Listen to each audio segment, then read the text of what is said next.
Did your family have favorites? If so, were you the favorite or someone else? Are you ready for a shocking truth? Yesterday, I told my entire family something I was never supposed to say out loud, and it changed everything. For years, they told me the same rehearsed line whenever I asked for help with Noah's surgery. We wish we could, but we simply don't have the money, and it wouldn't be fair to start paying for medical bills because then where would it end? I swallowed that line over and over because what else could I do? I was a single mom with a child whose condition wasn't dramatic enough to get immediate priority on the transplant list, but severe enough that every week waiting chipped away at his chances. The insurance covered most of it, but there was still that massive deductible and out-of-pocket cap. I wasn't asking for luxuries or vacations. I was asking for a bridge, a way to get Noah through the system while I kept working and paying off every cent. My parents made it sound as though they lived paycheck to paycheck, always sighing about retirement costs and medical premiums, and I believed them because the alternative, that they just didn't see my child's life as worth the effort, was too cruel to process. But then one day I stumbled on a detail that cracked everything wide open. It was almost laughably casual, a group email thread about airline points. My mother forwarded something to my sister Jenna with the subject line, "Enjoy Greece," and inside it was the itinerary for flights booked entirely with family points. Noah was in the hospital that same week for complications. We were rationing grocery store rotisserie chickens because I was putting every extra dollar toward medical savings, while Jenna was posting selfies on a beach funded by the very people who claimed they couldn't cover a deductible. At first, I thought maybe I was being paranoid. Maybe it was a one-time gift, some splurge they couldn't resist. But then another piece landed, this time not by accident. My mom had left her laptop open at their house, and I noticed the banking app still on the screen. The last transaction showed rent stipend for Jenna. It wasn't just once. There were regular payments labeled utilities, housing, and extras. My parents weren't just helping here and there, they were essentially underwriting my sister's lifestyle. That was the moment my chest burned with a mix of grief and rage, because all the times I begged them for even a small loan, just enough to move the surgery forward, were stacked up against proof that they had money available. They just didn't choose Noah. I didn't scream or slam anything. I closed the laptop and went home, and I remember sitting at my kitchen table, staring at the medical estimate from the hospital. The number was printed in black ink, a figure that represented not luxuries, but months and months of Noah's life, and I realized I was holding in my hands the exact price of their refusal. I took a screenshot of the estimate and then, after a long pause, I attached it in an email to both of them with the subject line, "This is the amount you said you never had." No begging, no explanations, no guilt tripping, just the number. And here's where it gets interesting, I didn't just send it to them. I quietly CC'd my Aunt Lydia, who has always been the one person in the family not easily swayed by my mother's dramatics. It was like placing a time bomb in the middle of a carefully staged living room. I didn't need to add commentary, because the comparison was obvious. The money they had for rent checks and vacation flights magically vanished when it was for their grandson's surgery. That was the first time I decided I wasn't going to keep playing by their rules of silence. If they could lie by omission, I could tell the truth with receipts. I kept thinking about Noah, about how much he hated when adults argued over nonsense while he was stuck waiting for doctors who never moved fast enough. He once asked me if Grandpa and Grandma would help if things got worse, and I had told him, "They just can't right now, buddy, but I'm working on it." That memory gutted me when I realized the truth was not can't, but won't. And now the proof was sitting in my inbox, one forwarded email and one screenshot away from blowing the whole facade open. The weight of that knowledge was unbearable and liberating at the same time. I wasn't crazy, I wasn't overreacting, and I wasn't unfair for asking. They had chosen where to place their money, and Noah's name was never on the list. The question became, how much further could I push before the cracks spread beyond repair? Can you guess what I found in my old house? Because that discovery made everything else look small, and it was the moment the entire story began to collapse. When I mentioned that I had found something in my old house, I wasn't exaggerating, because the moment I pulled out that dusty box from the hall closet of the apartment I used to rent years ago, I realized I was staring at a pile of evidence my sister had essentially left behind without even noticing. Since she had once borrowed my printer for months and had the terrible habit of printing her Venmo and PayPal receipts whenever she needed to prove payments for school or lease paperwork, which meant entire sheets of transactions had been shoved into a folder and forgotten, and now here they were in my hands years later, each page showing line after line of transfers from my mother to her with little notes like utilities, studio rent, groceries, and even absurd ones such as emergency lash appointment, all documented with dates and amounts that overlapped almost perfectly with the weeks and months when I had been told there was no possible way the family could contribute toward Noah's surgery fund. I sat there on the floor flipping through page after page, each one like a slap in the face, because it wasn't about small gestures or occasional help, it was structured support, steady and consistent.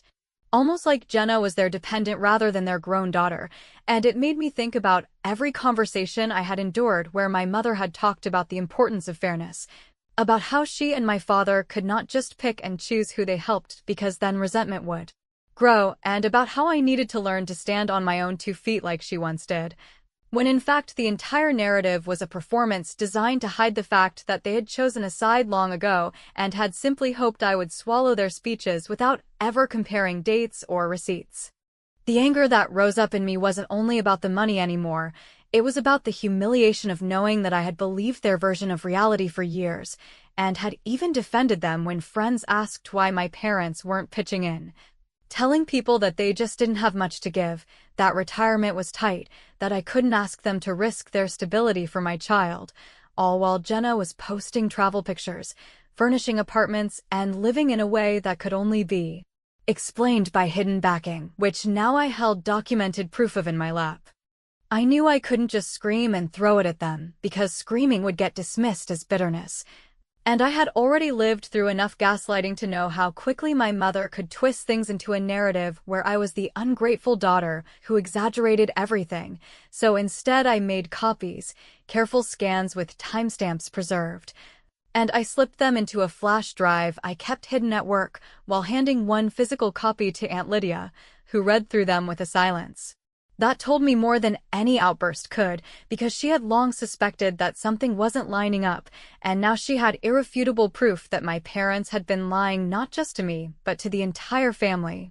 When I confronted my father first, hoping maybe he would be the reasonable one, he gave me that weary look he always used when he wanted to smooth things over without admitting fault, muttering that I shouldn't dig into things that would only make me angrier,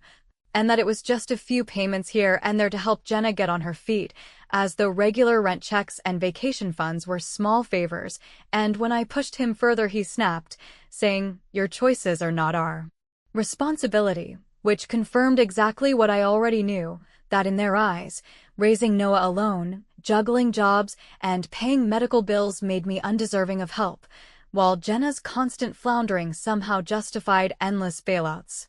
The most brutal part was realizing that I had documentation showing specific days when I had called my parents in tears begging for a loan, being told the bank account was stretched to its limit, only to see those same dates on paper with transactions labeled housing stipend for Jenna, or deposit for Europe trip, and it was so precise, so undeniable, that I almost laughed at the absurdity, because you can argue feelings, but you cannot argue receipts, and the receipts showed everything.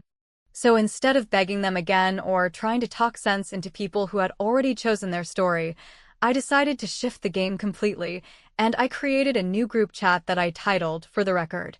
adding only the extended relatives who usually got filtered updates through my mother's carefully crafted narratives, and into that chat I dropped several of the scanned receipts lined up with medical appointment dates and hospital bills, without commentary, without anger, simply labeled timeline, because I knew if I poured my emotions into it, the focus would get shifted onto whether I was being dramatic or unfair, but if I laid out nothing but facts, then anyone with a brain could see exactly what had been happening. And I made sure the settings on that chat were locked so no one could delete or edit anything, because I knew Carol, my mother, would try to find a way to cover her tracks, but this time there would be no rewriting of history, no convenient forgetting, No reframing of my pain as oversensitivity, just dates, amounts, and the truth. The silence in that chat was immediate and heavy, and I didn't need responses to know it had landed, because people who once only heard Carol's version were now staring at evidence that couldn't be spun away. And the shift in power was like a weight lifting off my chest, because finally I wasn't the one left defending myself against whispers of being dramatic or entitled. Finally, the story was speaking for itself. And just when I thought maybe it would stay a quiet storm behind closed doors, Carol messaged me privately and said she wanted to meet, but not with me directly, no. She wanted to sit down with Pastor Mike, which told me everything about how she planned to handle this, because if she could bring him in, she could try to reframe it as a matter of forgiveness and family unity, rather than what it actually was, which was betrayal and favoritism exposed.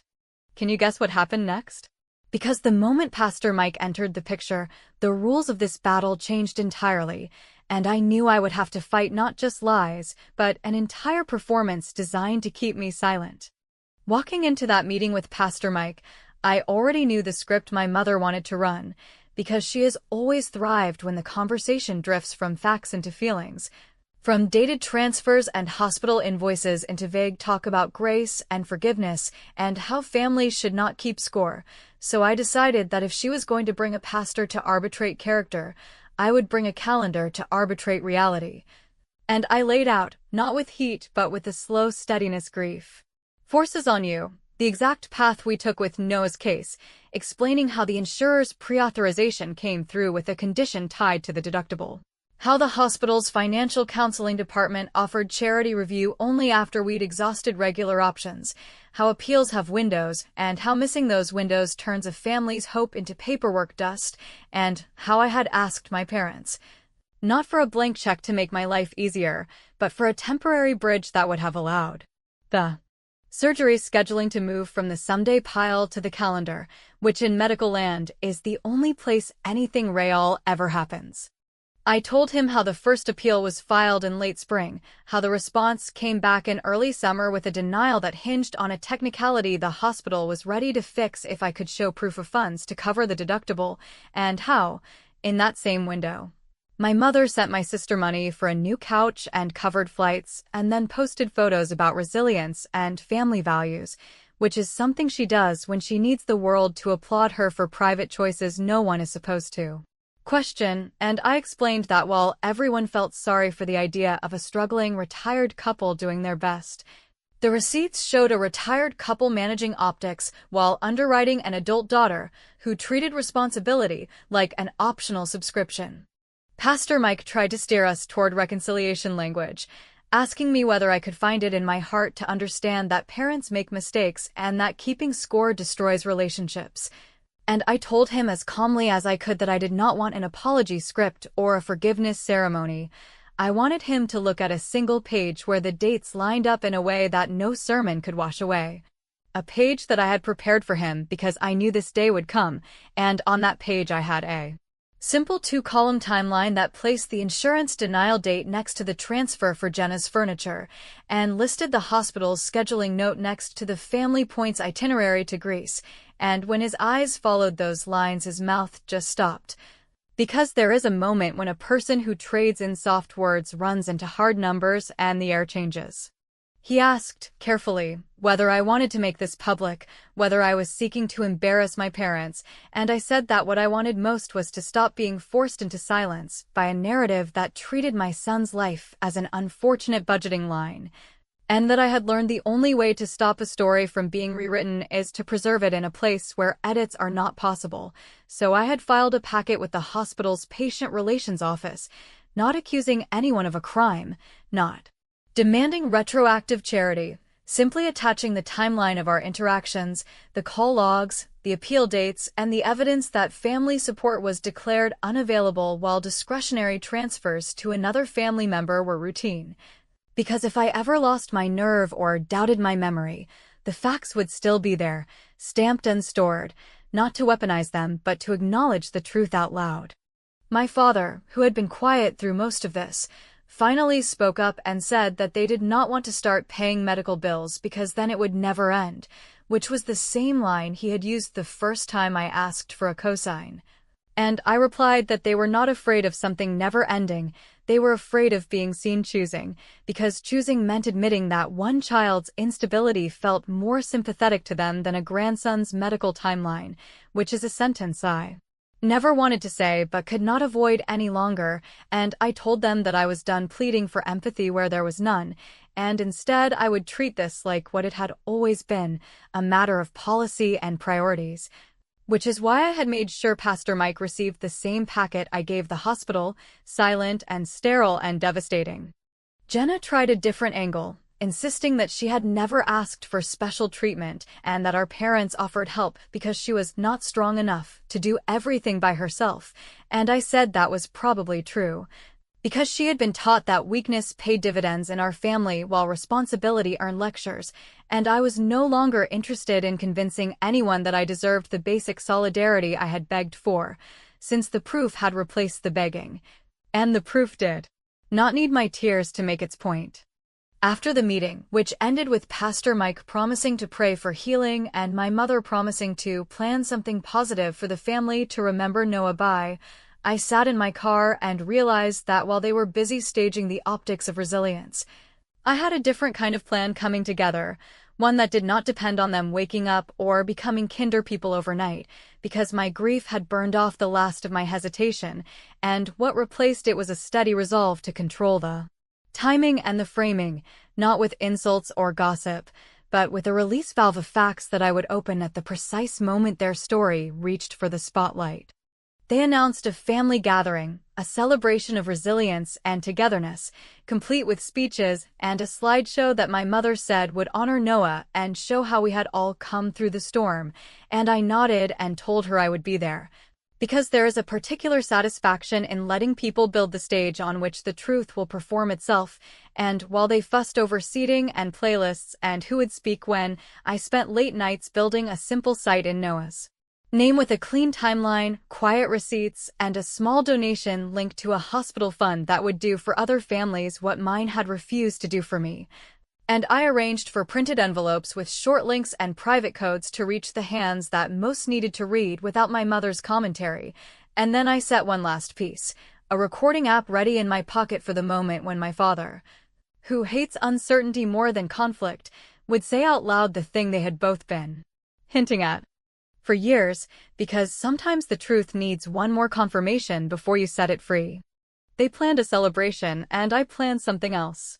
When the day of the so-called celebration arrived, I could feel every muscle in my body tense, not because I doubted my decision or worried about whether the truth would land, but because I knew the room would be stacked against me from the start. Filled with relatives who had been fed curated updates for years, neighbors who had seen only my parents' public performance of strength and sacrifice, and church acquaintances who thought of them as the model couple who lived modestly, carried burdens with dignity, and never put themselves above anyone else, which made the task of cutting through that carefully polished image almost impossible if I came in loud or desperate. And that is why I had spent weeks preparing a release that did not depend on my voice cracking or my temper spilling, but on timing and precision. Because if there is one thing grief had taught me, it was that people will argue feelings forever, but they cannot escape evidence when it is delivered in a way they cannot delete or spin. I had built the website in Noah's name with a timeline that placed the dates of his insurance appeals side by side with the payments and travel bookings my parents made for Jenna, not padded with commentary or angry language. Just stark information laid out so cleanly that anyone with basic reading comprehension could see the contrast without me needing to raise my voice.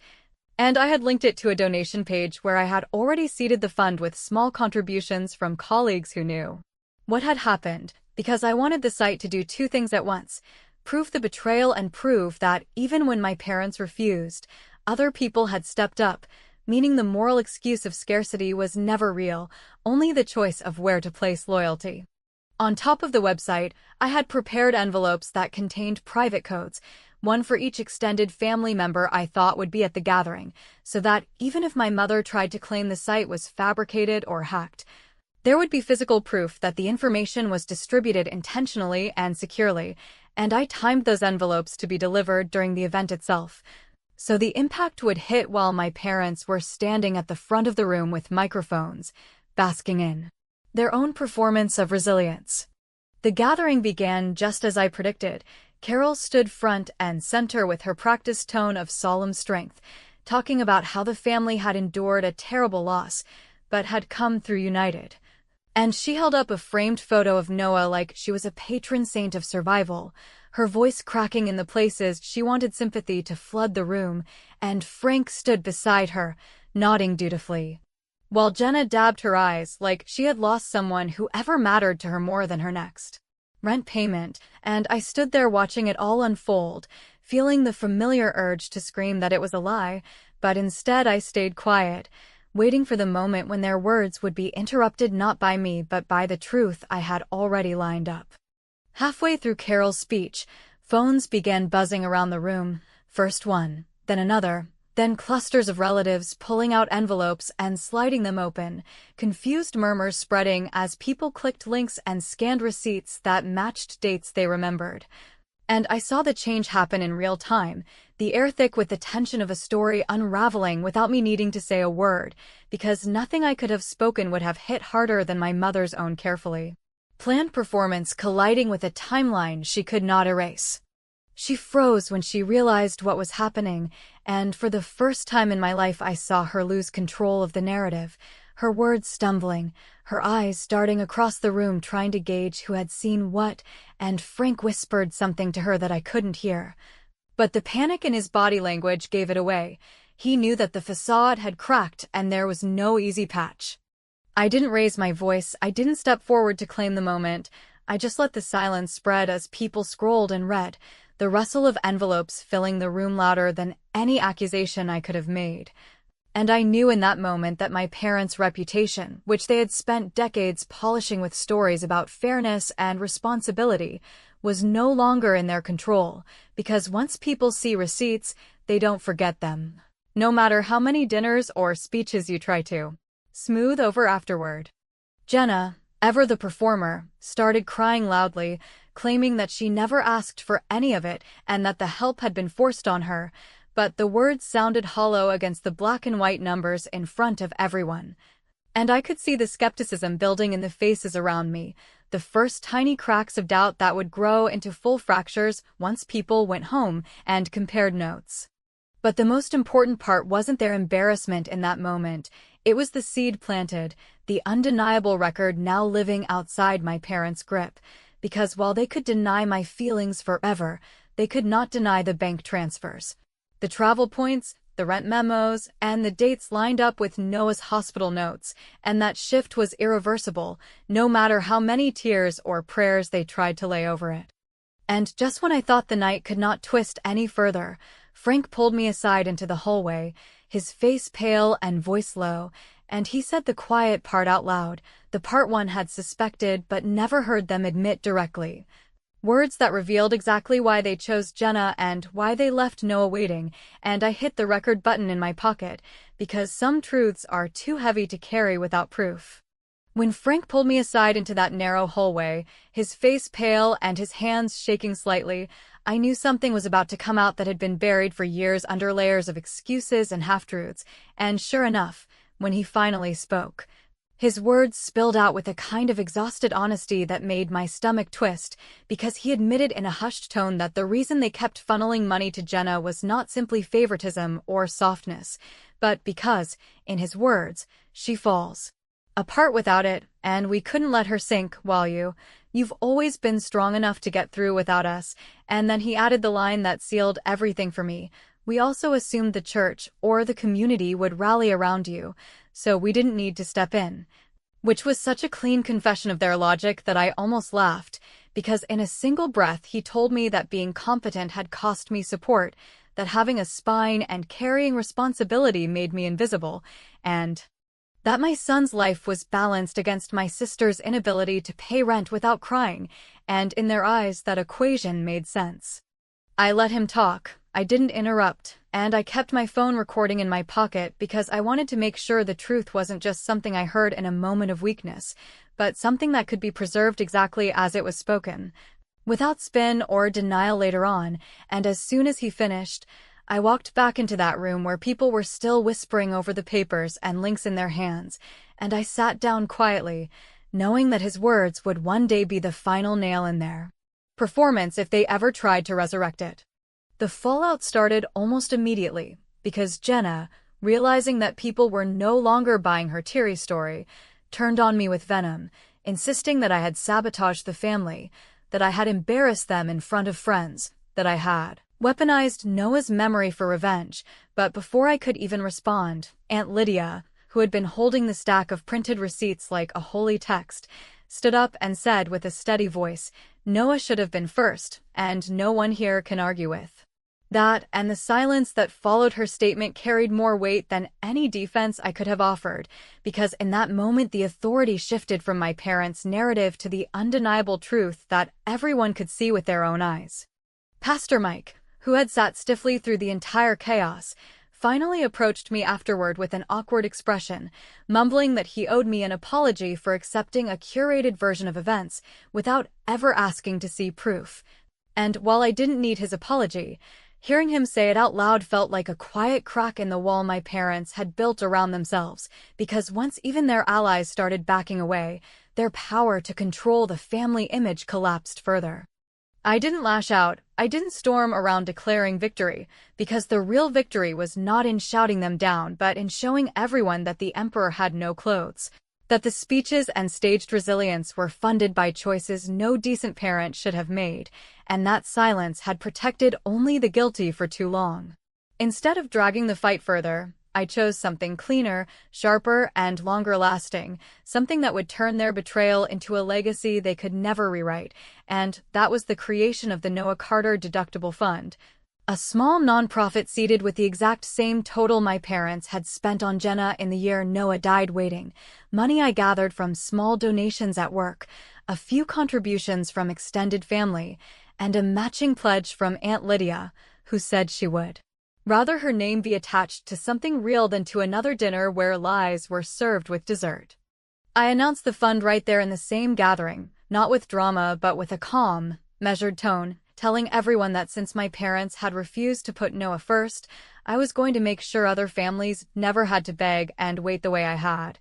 And then I handed Carol and Frank a simple envelope with a card inside that read, "Receipt for the last bill you refused. Paid in full, but not by you." And I swear the look on my mother's face, equal parts rage and disbelief, was the clearest sign I had ever seen that for once she understood she had lost the narrative. Jenna tried again to spin it, muttering that I was turning grief into spectacle, but the room was no longer on her side, because the relatives who had read every line of those receipts and the ones who had clicked through the website with their own codes had already seen too much. And the shift was permanent, because once people know the truth, they can't unsee it, no matter how many stories you tell afterward. When I left that night, I didn't look back to see if they were still trying to pull people into their corner, because I didn't care anymore, and for the first time since Noah died, I felt something close to peace. Not because justice had been done in the legal sense or because apologies had been given, they hadn't, but because I had taken back the power they had stolen from me for years. The power to define what really happened, and I had placed Noah's name at the center of it where it always belonged. I blocked the family group chat the next day, leaving only Aunt Lydia on my phone, and I kept the website live with a single update at the top. "We help parents who are told there's no money," because that sentence was the truth of my entire story, and it would outlast every excuse and every attempt to bury what really happened. So in the end, I didn't win by tearing them down with anger. I won by building something they could never touch, by making sure the last bill, the one they swore they couldn't pay, was not only covered but turned into a legacy they would never control, and that,